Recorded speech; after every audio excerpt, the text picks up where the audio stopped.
Paham. Nah, Oke. mirip Jokowi Pak Walsen ini ku tengok. Oke. Selamat pagi Bapak Ibu semuanya yang hebat-hebat. Selamat Pagi, pagi, Pak. Ya, terima kasih atas kesempatannya yang di pagi hari ini yang begitu semangat dan sehat-sehat. Nah, alangkah baiknya di awal pembelajaran kita ini supaya ada hikmatnya, saya minta tolong kepada salah satu Bapak Ibu untuk membawakan doa di awal pembelajaran kita. Siapa yang bersedia Bapak Ibu, silakan.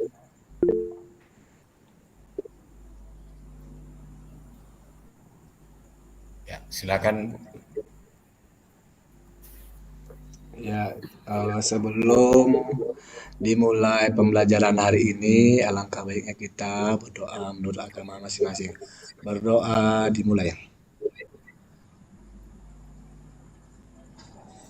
Doa selesai. Ya, terima kasih kepada Pak Hamdani yang membawakan doa di awal pembelajaran kita ini. Nah, ini Bapak Ibu, kita akan mulai pembelajaran kita, yaitu dengan topik peran pemimpin dalam pembelajaran.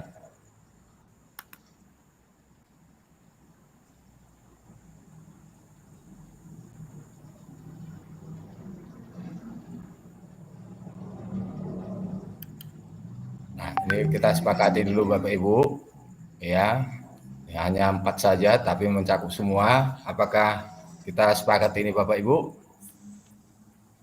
Sepakat, Pak. Ya, Sepakat, Pak. Ya, terima kasih Bapak Ibu. Kita lanjutkan.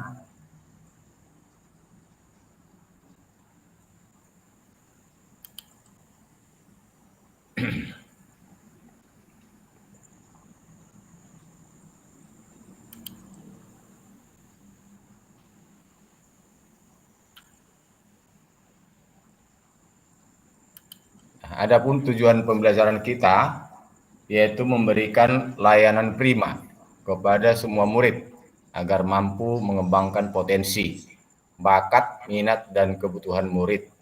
Itulah tujuan pembelajaran kita pada pagi hari ini. Nah, untuk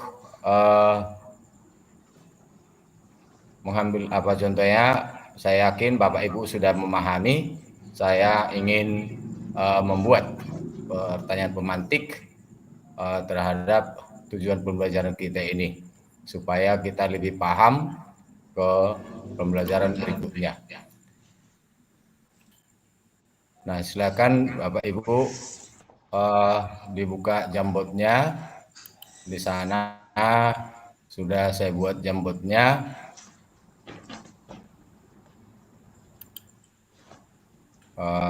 Saya kirim ke chat Bapak Ibu ya.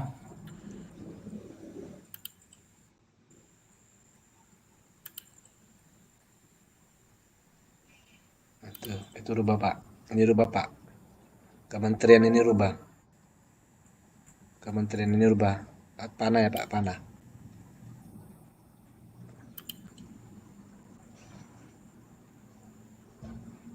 Ini Pak panah. Kementerian Pak. Sampingnya Pak. Ya itu editor pas. Ini kementerian. Samping sebelah kiri Pak, sebelah kirinya. Bukan itu pas itu. Udah. Bukan itu yang di sini Pak. Kementerian Pendidikan dan Kebudayaan. Nah, itu ada lagi di bawahnya itu Pak. Ya samping kiri. Enggak Pak, itu nggak usah lagi buka itu Pak. Ini Pak ini. Enggak, itu nggak usah lagi Pak. Enggak, itu buka lagi ini. Kementerian Pendidikan dan Kebudayaan. Nah, itu klik Pak. Bukan. Enggak itu Pak. Ada lagi panah kecil ini di sini Pak. Kementerian samping editor. Ada Pasti 2 samping panah editor. di sini, Pak. Di sebelahnya mungkin, di sebelahnya. Ini Sebelahnya, sampingnya Pak. lagi, samping editor. Sebelahnya. Sebelah Kiri. lagi Pak. Itu dia. Ya. Ini Pak. Udah. Ya. Ya. Udah. Di bawah, paling bawah Pak. Iya.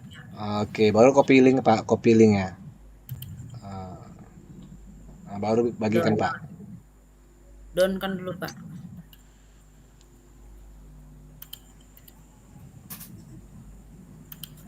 Oke.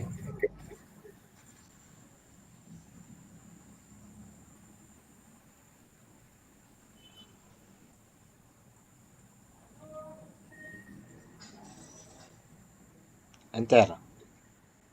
Udah ada, Pak. Belum Bapak enter itu. Oh iya, Udah, oke. udah. Oke. Sudah sampai Bapak Ibu? Ya, Udah terbuka, Pak. oke. Ya, silakan Bapak Ibu. Yaitu apa yang Anda ketahui tentang pembelajaran berdiferensiasi?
Oke. Ibu Priska, bisa diberikan keterangannya, Bu, yaitu pembelajaran yang beragam. Silakan, Bu. Baik, terima kasih Pak untuk kesempatan yang diberikan kepada saya. Pembelajaran berdiferensiasi itu adalah pembelajaran yang beragam. Beragam artinya berbeda-beda, tidak seragam. Ya, lawan kata dari seragam, Pak. Kenapa? Karena di dalam kelas itu terdapat beberapa perbedaan-perbedaan di dalam diri peserta anak didik kita, sehingga di dalam memberikan pembelajaran itu tentu kita harus melihat kebutuhan-kebutuhan yang ada di dalam diri peserta didik dan kita menyesuaikan pembelajaran kita kepada mereka, Pak. Terima kasih. Ya, terima kasih atas penjelasan Ibu Priska. Saya berikan kepada Pak Hamdani Ya, Pak. untuk memberikan pendapatnya, yaitu pembelajaran berorganisasi yang sesuai dengan kebutuhan murid. Silakan, Pak. Ya, di situ Pak saya tuliskan sesuai dengan kebutuhan murid. Bahwasanya di setiap pembelajaran itu Pak ada sebuah kebutuhan anak-anak yang berbeda-beda. Jadi tidak semua anak-anak itu yang homogen. Ya, anak-anak di dalam sebuah kelas itu ada heterogen, sehingga dengan heterogen tersebutlah ada sebuah pemetaan di dalam kelas itu. Sebelum pembelajaran ada pemetaan bahwasanya ada perbedaan-perbedaan yang ada di dalam kelas itu, sehingga dengan perbedaan tersebut maka kebutuhan untuk anak untuk mendapatkan pembelajaran itu harus diberikan sesuai dengan kemampuan masing-masing, ya, masing-masing siswa. Mungkin itu dari saya Pak, terima kasih. Oke, terima kasih Pak. Saya mau ke Ibu Juli Naria, pembelajaran sesuai minat bakat siswa. Bagaimana maksudnya, Bu? Silakan, Bu. Yang sesuai bakat minat Baik, ini, silakan, Bu. Ya, terima kasih atas kesempatan yang diberikan kepada kami. Di sini pembelajaran diferensiasi adalah pembelajaran yang sesuai minat dan bakat siswa. Minat dan bakat siswa artinya kita mau melihat siswa itu gaya belajarnya itu seperti apa. Ada 3 jenis gaya belajar. Yang pertama audio visual, dan kinestetik. Nah, yang ketiga ini kita petakan dulu anak-anak itu sesuai dengan minat dan bakatnya. Kalau dia audio visual diberi apa, audio dikasih apa, kinestetik dikasih apa. Jadi artinya seorang guru itu harus bisa melihat anak-anak itu atau siswa itu minatnya apa gitu, Pak. Terima kasih, Pak. Oke, terima kasih atas penjelasannya, yaitu mengenai pembelajaran berdiferensiasi. Nah, saya berikan kepada Ibu Sepri, Ibu Pak Yarman. Ada Pak Yarman? Oke, tidak ada. Oke, terima kasih atas keterangannya, yaitu bahwa pembelajaran itu berdiferensiasi. Nah, kepada Ibu Rizka, Juli sudah ya? Oke. Berarti pembelajaran berdiferensiasi adalah pembelajaran beragam. Berarti bervariasi sesuai dengan bakat dan minat siswa. Oke, terima kasih. Hampir bersamaan semua, satu sependapat, luar biasa penjelasan dan masukan daripada Bapak Ibu. Nah, kita ke pembelajaran berikutnya sedikit Bapak Ibu.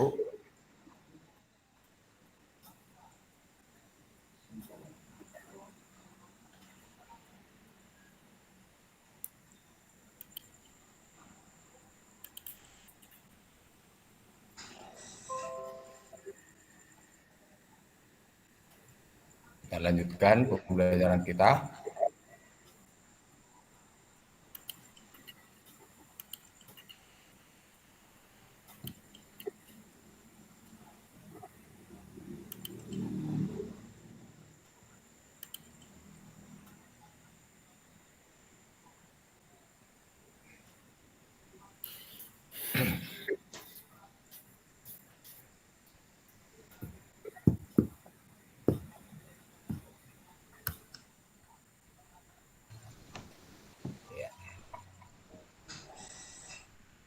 Oke.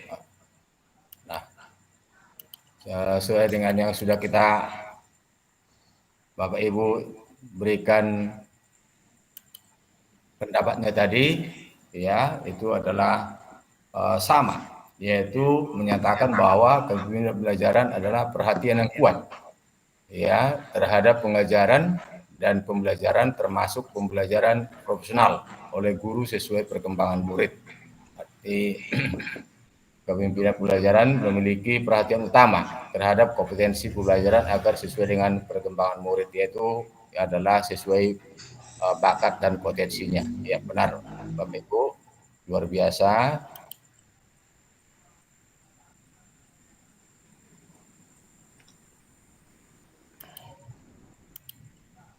Oke. Nah, di sini peran pemimpin pembelajaran yaitu mendefinisikan dan mengkomunikasikan visi dan misi sekolah. Kedua, mengkoordinasikan kurikulum kepada warga sekolah. Baru yang ketiga, mensupervisi guru, berarti terjun ke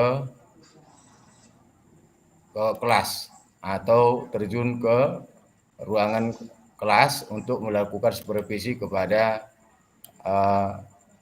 guru-guru yang melakukan pembelajaran di kelas. Bentar Bapak Ibu ya.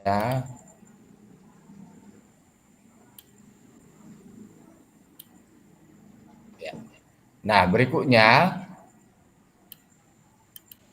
yaitu memantau kemajuan murid. Sejauh mana perkembangan murid itu yang sudah diajarkan oleh guru. Baru berikutnya memelihara iklim positif dalam kelas. Nah, saya ingin tahu dulu Bapak Ibu, saya yakin Bapak Ibu sudah lebih tahu dan paham betul yaitu mengenai kepemimpinan pembelajaran ini. Nah, bagaimana maksudnya mendefinisikan dan mengkomunikasikan visi dan misi sekolah ini? Silakan Bapak Ibu, siapa yang bisa menjelaskan Bapak Ibu?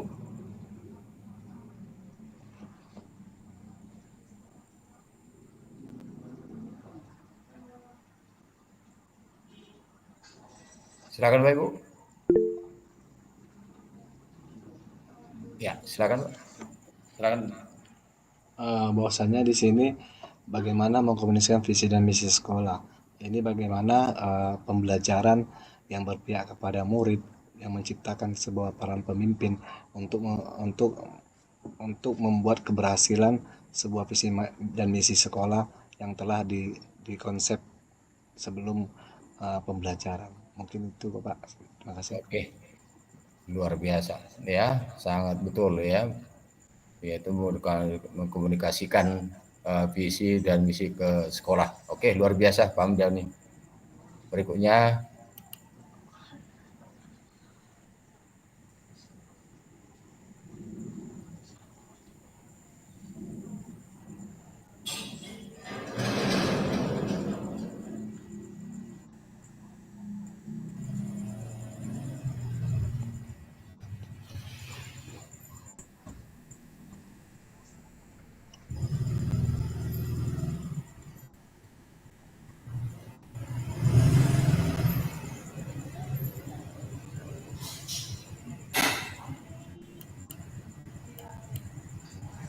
oke. Nah, di sini ada kita pelajari Bapak Ibu mengenai kualitas pembelajaran. Kualitas pembelajaran.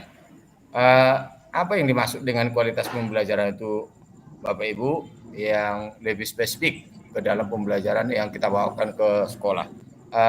Silakan kepada Ibu Juli. Tanggapannya. Baik Pak, kualitas yang dikatakan kualitas kan berarti dia menyatakan ada mutu ya Pak ya.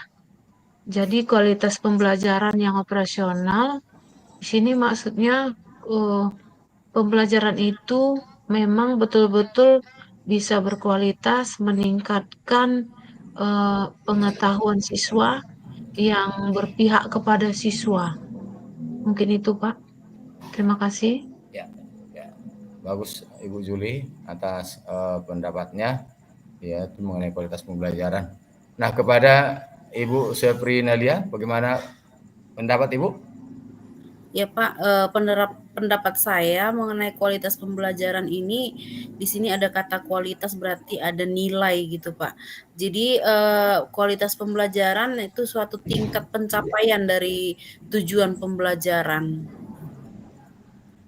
Itu Pak, terima kasih. Ya, luar biasa pendapatnya, yaitu terdapat tujuan pembelajaran yang dituju. Oke, terima kasih, luar biasa pendapatnya Bapak Ibu. Ya, kita lanjut sedikit lagi Bapak Ibu.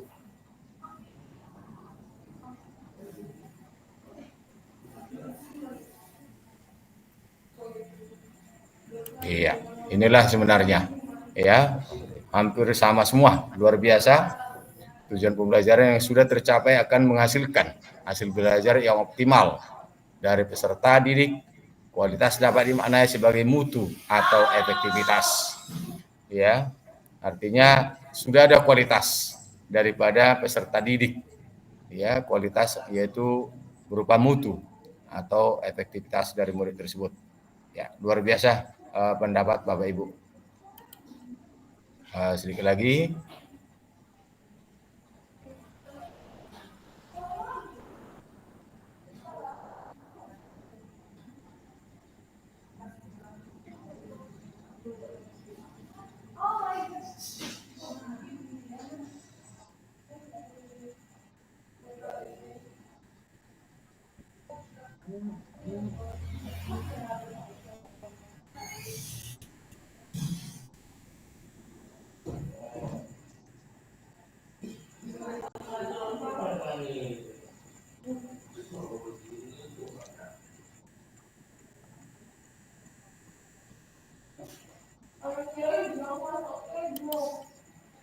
Oke, di sini ada Bapak Ibu dua gambar.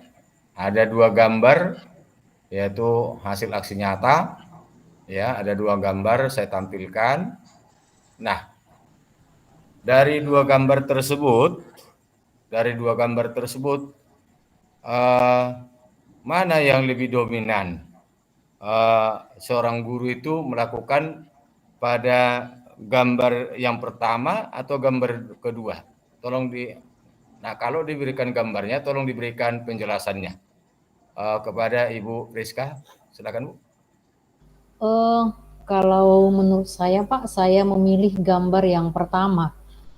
Karena alasannya dari gambar satu itu ya, saya melihat di sana murid-murid ya ataupun peserta didik itu melakukan kegiatannya dengan percaya diri, bertanggung jawab, ya mengikuti pembelajaran dengan baik. Karena saya melihat juga ada di sana kesetaraan ya Pak ya. Artinya si guru tadi tidak menempatkan dirinya jauh lebih tinggi dari peserta didiknya Pak. Mungkin demikian Pak. Ya, terima kasih atas pendapat daripada Ibu Rizka. Berikutnya saya ke Pak Hamdani, silakan Pak. Menurut pendapat Bapak, mana yang menunjukkan di sini ya pembelajaran yang diinginkan atau yang betul-betul dibutuhkan oleh seorang atau murid kepada kita seorang guru? Silakan Pak. Di sini yang kalau betul-betul ini gambar satu Pak, karena gambar dua saya lihat ini anak-anak ada indikasi seperti bermain.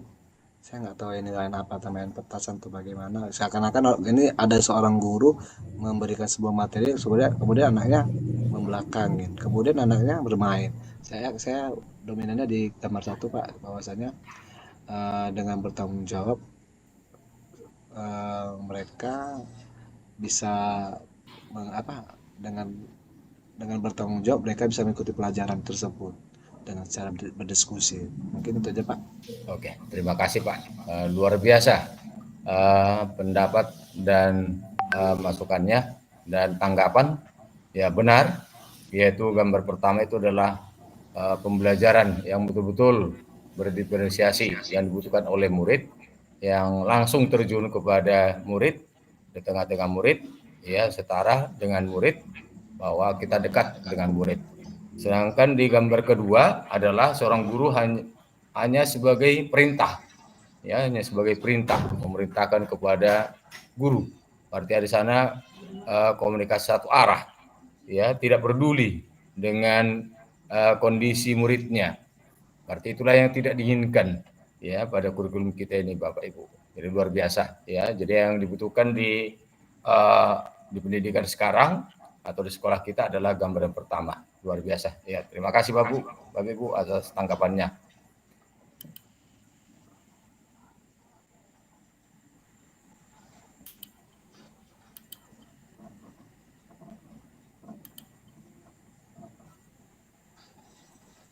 Oke. Nah, di sini refleksi ya, refleksi yang sudah dari atas pembelajaran yang kita buat atau yang kita ikuti Bapak Ibu. Ya, di sini ada refleksi saya buat ya. Nah, dari refleksi yang saya buat ini Bapak Ibu,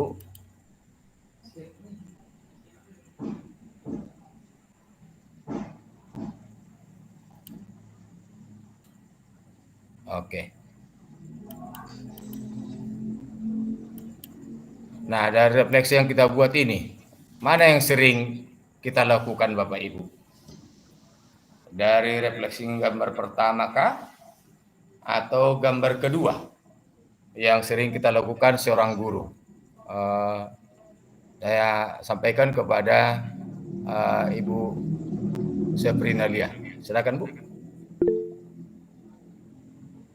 Pak, dari gambarnya yang sering saya lakukan itu di gambar nomor 2 itu adalah bercermin kepada kesalahan yang diperbuat sehingga bisa diperbaiki ke depannya.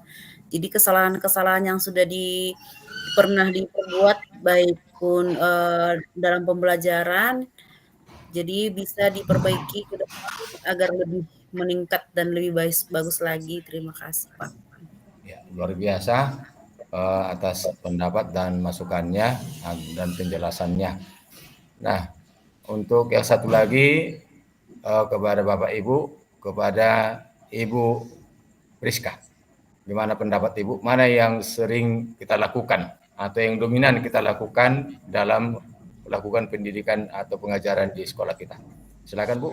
Oh, baik Pak. Ya, Kalau saya juga memilih nomor 2 Pak, karena dalam setiap kegiatan saya selalu berefleksi apakah kira-kira yang sudah saya lakukan itu sudah benar atau masih ada hal-hal yang masih kurang. Jadi saya bercermin dengan diri saya sendiri Pak, kalau kira-kira ada yang masih kurang mungkin esok harinya akan saya perbaiki, dan kira-kira apa yang sudah berjalan dengan baik akan saya pertahankan. Demikian Pak. Oke, terima kasih Bapak Ibu atas penjelasannya, luar biasa. Ya, yang sering kita lakukan adalah gambar yang kedua. Itu langsung nampak wajah kita, nampak pribadi kita, bahwa sejauh mana kita dalam pembelajaran di sekolah, dalam melayani anak didik kita. Jadi pertama kita harus kembali ke diri kita. Kita harus berkaca bagaimana pelayanan kita kepada anak kita.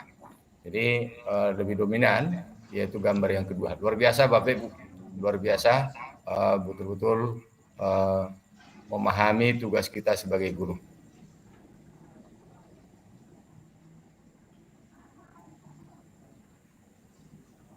Nah di sini Bapak Ibu ya, strategi pembelajaran ya.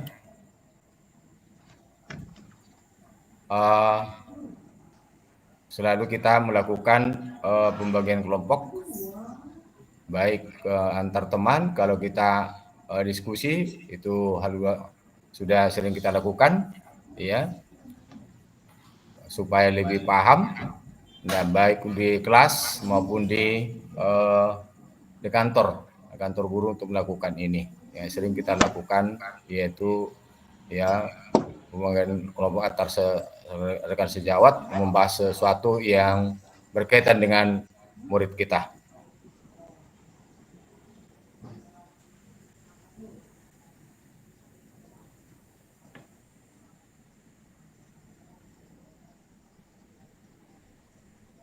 Oke, jadi strategi berbagi praktik baik itu adalah keterlibatan pemimpin. Berarti ikut pemimpin kita Bapak Ibu. Berarti kalau supaya terjadi praktik baik di sekolah, berarti kepala sekolah kita harus terlibat aktif mendukung program kita. Baru kedua, kesederhanaan. Ketiga, kita pelajari dari kesalahan supaya kita bisa menuju ke yang lebih baik. Yang keempat, pendekatan berkelanjutan, yaitu berbagi praktik baik, usaha jangka panjang, jadikan sebagai kultur supaya menjadi yang lebih sempurna atau menjadi yang terbaik kepada anak didik kita.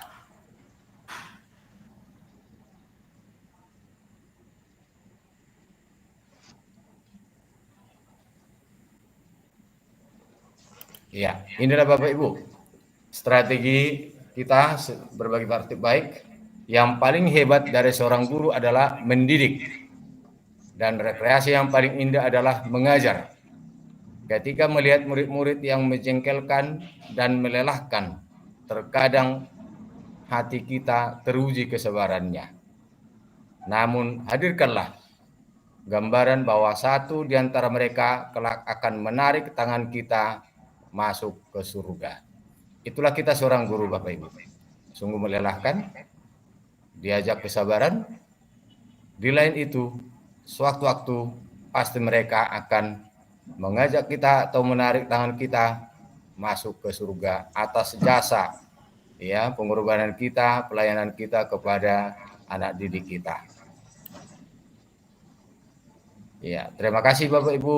Salam bahagia. Salam pengajar praktek. Sekian dan terima kasih. Terima kasih Pak. Selamat Terima pagi kasih Bapak Pak. Ibu. Selamat pagi Pak. Selamat pagi Bu.